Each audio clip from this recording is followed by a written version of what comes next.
একটা সারথি ছিল তো চড়ে না। Hello friends, welcome back to my channel. তো তোমরা কেমন আছো ফ্রেন্ডস? আশা করছি ভালো আছো। তোমাদের সাথে আমিও খুব ভালো আছি। আমার চ্যানেলে তোমরা যদি নতুন হয়ে থাকো প্লিজ চ্যানেলটা জলদি সাবস্ক্রাইব করো আর পাশে থাকা বেল আইকন টুং টুং টুং করে বাজিয়ে দিও, কারণ কি আমার ভিডিওর নোটিফিকেশন যাতে তোমরা সবার আগে দেখতে পাও। তা আজকে ফাইনালি তোমাদের সাথে একটা প্রাকৃতিক দৃশ্য আমি তোমাদেরকে অনুভব করাবো বা আমার এই ভিডিওর মধ্যে দিয়ে তোমাদের কাছে প্রেজেন্ট করব। আর তোমরা টাইটেল আর থাম্বনেল দেখে অবশ্যই এতক্ষণে বুঝে গেছো যে ভিডিওটা কি হতে চলেছে। আর আমি আর আমার বাবা কিন্তু আজকে চুটিয়ে এনজয় করবো। তো চলো বেশি এটা ভাট না বকে আজকের ভিডিওটা শুরু করা যাক।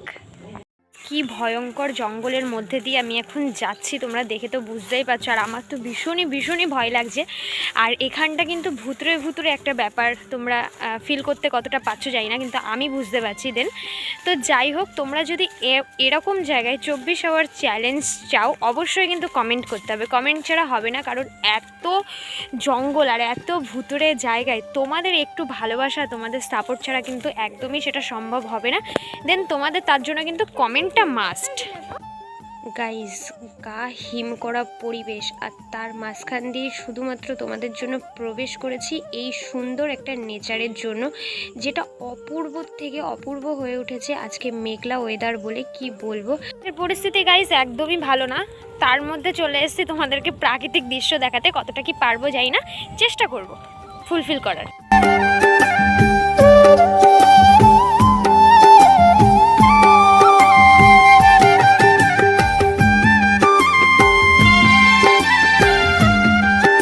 গাইস, আমার কাছে তোমরা কতটা স্পেশাল একবার বুঝতে পারছো। তোমাদের জন্য আজকের এই ফুটেজ ক্লিপটা ক্যাপচার করতে গিয়ে এত সুন্দর একটা দৃশ্য আমি অনুভব করতে পারছি। এত সুন্দর মেঘলা ওয়েদার আর তার সাথে প্রাকৃতিক দৃশ্য, ব্যাপারটা পুরো জমে গেছে। কি বলো, ঠিক বলছি তো? তোমরা কিন্তু অবশ্যই কমেন্টে আমাকে জানিও যে এই ওয়েদারটা তোমাদেরকে কেমন লাগছে। আর বৃষ্টি আসবো ভাব, আর এমন টাইমে যখন কারোর বউ হারিয়ে যায় তখন ভাবো তো পরিস্থিতিটা কতটা খারাপ হতে পারে। আহারে, এবার কি যে হবে না।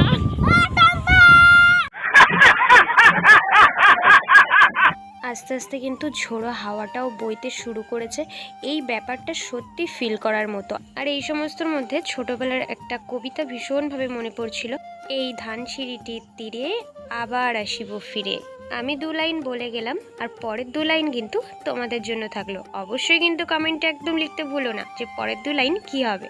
কথা বলতে বলতে কিন্তু ট্রেন মামার দেখা, আর এই প্রকৃতির মাঝ দিয়ে চোখটা পুরো সার্থক হয়ে গেল যখন ট্রেন মামাকে দেখলাম। কি অপরূপ দৃশ্য। আর তার সাথে কিন্তু এখন সর্ষে ফুল হয় না বা সর্ষেও হয় না, তার সাথে দেখতে পেলাম এই যে সর্ষে ফুলে 2-1টা গাছ হয়েছে। আর তার সাথে সুন্দর একটা ঘর, যেটা হচ্ছে বিচালির ছাউনি দেওয়া। ব্যাপারটা কিন্তু চারিদিকে বলতে গেলে পুরো মাখো ব্যাপার হয়ে গেছে। প্রকৃতির মাঝে এই রকম অনুভূতি নিতে কার কার ভালো লাগে অবশ্যই কমেন্টে জানিও। আজকে কিন্তু তোমাদের জন্য অনেক কমেন্ট রাখলাম। আর দেখো, অবশেষে কিন্তু বউকে খুঁজে পেয়ে আমাদের টম্পা কিন্তু ভীষণ খুশি, বেজায় খুশি। বউকে একদমই কাছছাড়া করছে না। আর তার সাথে সাথে আর একটা বউয়ের জন্যও অপেক্ষা। যাই হোক, সব বউটাও চলে এসছে। এবার আমাদের বাড়ি ফেরার পালা, কারণ কি ঝিরিঝিরি বৃষ্টি পড়া স্টার্ট হয়ে গেছে। আর আমার বাবা দেখো কি কিনেছে, একটা সাপ কিনে সবাইকে পাগল করে ছাড়ছে। দেখো এত দুষ্টু বুদ্ধি, মানে সবাইকে ভয় দেখাচ্ছে, প্লাস আমাকেও দেখিয়েছে। আমি ভীষণ ভয় পেয়েছি। এই সাপগুলো কে কি ভয় পাও আমাকে একটু জানিও তো, আমি তো ভীষণই ভয় পাই। এত সুন্দর হাওয়া, এই হাওয়া ছেড়ে তো সত্যি আমার বাড়িতে যেতে ইচ্ছা করছে না। কিন্তু মাঠে সন্ধে হয়ে আসছে, এই টাইমটা মাঠে থাকাও পসিবল নয়। তো বাড়িতে তো যেতেই হবে। আর একদিন আসবো আর খুব মজা করে কিন্তু ভিডিওটা করবো। আজকে সম্ভব না, কারণ আজকে একটুখানি পরেই কিন্তু বৃষ্টিটা চলে আসবে। আর আমার একজন কিন্তু সারথি ছিল আজকে আমার এই টোটাল তোমাদের সাথে যে ফুটেজ ক্লিপগুলো ক্যাপচার করেছি, তার জন্য কিন্তু আমার আজকে একটা সারথি ছিল। তো চলো সেই সারথিটা কে আমি তোমাদেরকে একটু দেখিয়ে দিই। পাপা পাপা পাপা তাকাও, পাপা হাই করো, পাপা হাই করো, হাই।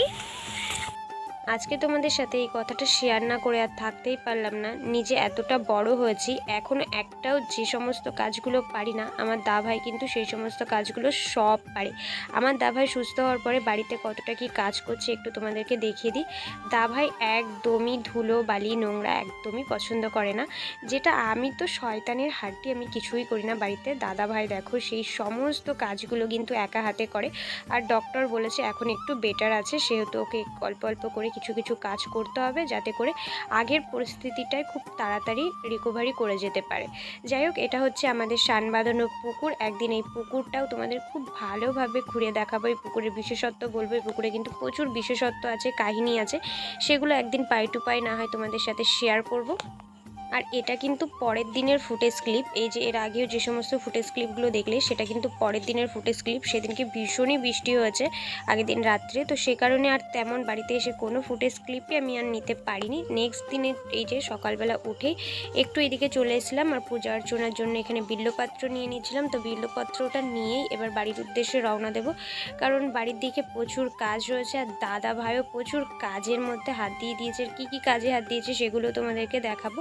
আর এখানে না খুব সুন্দর সুন্দর ছোট ছোট বিল্লপত্রগুলো বেরিয়েছে, যেগুলো ভীষণই ভালো লাগছিলো। ভাবলাম এখান থেকে আমার ভোলে বাবার জন্য কিছু বিল্লপত্র নেওয়া যাক। আর আমাদের এই দিকের এত প্রাকৃতিক দৃশ্য, তোমরা যদি চাও, একটা ভিডিওর মধ্যে তো পসিবল না সমস্ত প্রাকৃতিক দৃশ্য দেখানো।